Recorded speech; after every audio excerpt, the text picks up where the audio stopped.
بسم اللہ الرحمن الرحیم۔ کھول کے دیکھ چشم دل لاتا ہے لطف کیا نماز میں، ہر طرف آتا ہے نظر نور خدا نماز میں۔ میرے دوستوں، میرے برخورداروں، اٹھو، اٹھ کر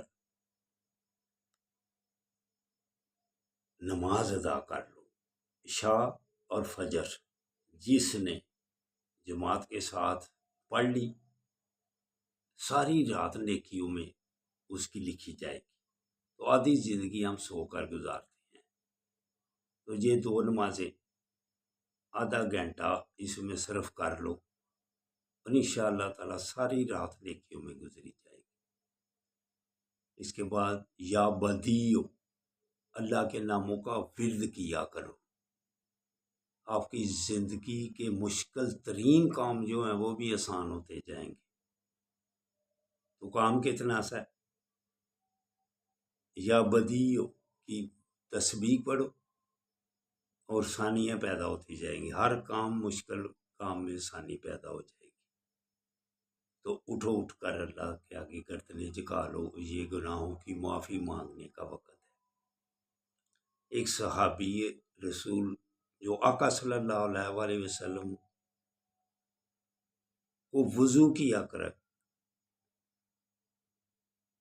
وضو کراتے تھے، اس کو ایک دن آپ صلی اللہ علیہ وسلم نے پوچھا کیا شادی کی ہوئی ہے؟ وہ خاموش رہے۔ دوسرے دن بھی یہی پوچھا کیا شادی کرو گے؟ وہ صحابی رسول کہتے ہیں مجھے کہنا دینا چاہیے کہ ابھی شادی کے بغیر ہی ہوں۔ تو اب اس نے سوچا کہ جب آج پوچھیں گے تو آج بتلا دوں گا۔ تیسرے دن وضو کرا لیا تو وہ سوچتے رہے کہ پوچھیں، لیکن جب وہ جانے لگے، باہر نکلنے لگے، تو پھر آقا صلی اللہ علیہ وسلم نے ارشاد فرمایا شادی کی ہوئی ہے؟ تو عرض کرنے لگے یا رسول اللہ کرنی ہے ابھی۔ تو آقا صلی اللہ علیہ وسلم نے ارشاد فرمایا جاؤ، جو فلاں سردار ہے اس کے گھر جاؤ اور ان سے کہو کہ آقا صلی اللہ علیہ وسلم نے ارشاد فرمایا ہے کہ آپ کی بیٹی کا رشتہ چاہیے میرے لیے، اس صحابی کے لیے۔ تو جا کے اس نے ایسے ہی کہہ دیا، حیران بھی ہو رہے تھے۔ تو جب ان سے کہا تو وہ بھی میاں بیوی ایک دوسرے کو دیکھ کر حیران ہونے لگے اور حیران ہو گئے اور سوچنے لگے، پھر کہنے لگے کہ جا کے کہو کہ جناب صبح آپ کے پاس آؤں گا تو بتلا دوں گا۔ بیٹی سے مشورہ کر لوں۔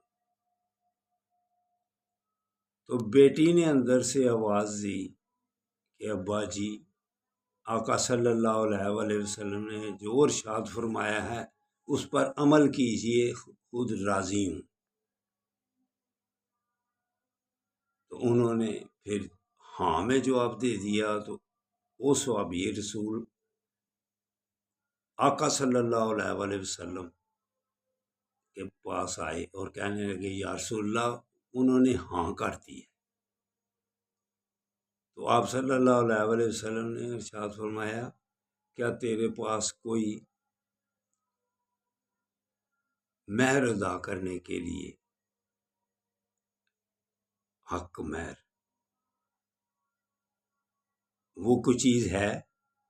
تو انہوں نے انکار کر دیا، کہو جاؤ گھر دیکھ کے آؤ کوئی چیز ہے۔ وہ گئے، کوئی سونے کی چیز نہیں تھی۔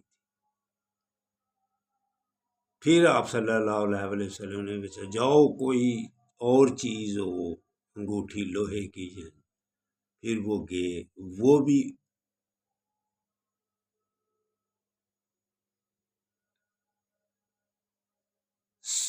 کوئی چیز گھر میں۔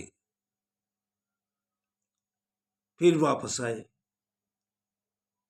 آپ صلی اللہ علیہ وسلم نے فرمایا کیا تجھے قرآن آتا ہے؟ انہوں نے کہا یا رسول اللہ آتا ہے۔ انہوں نے کہا جاؤ ان کو اتنی یہ صورتیں پڑھ کر ان کو اپنی بیوی کو یاد کرا دینا، یہ تمہارا حق مہر ہو جائے۔ تو یہ دیکھو کتنی آسان شادیاں ہوتی ہیں، لیکن آج کل ہم نے جہیز کے سلسلے میں کتنی مشکل ترین بنا دی ہوئی ہیں، حالانکہ لڑکے کے پاس کچھ ہونا چاہیے۔ تو دوستو برخوردارو، اٹھ کر ہم اپنے گناہوں کی معافی مانگ لیں۔ اللہ حافظ، اللہ حافظ، اللہ حافظ، اللہ حافظ۔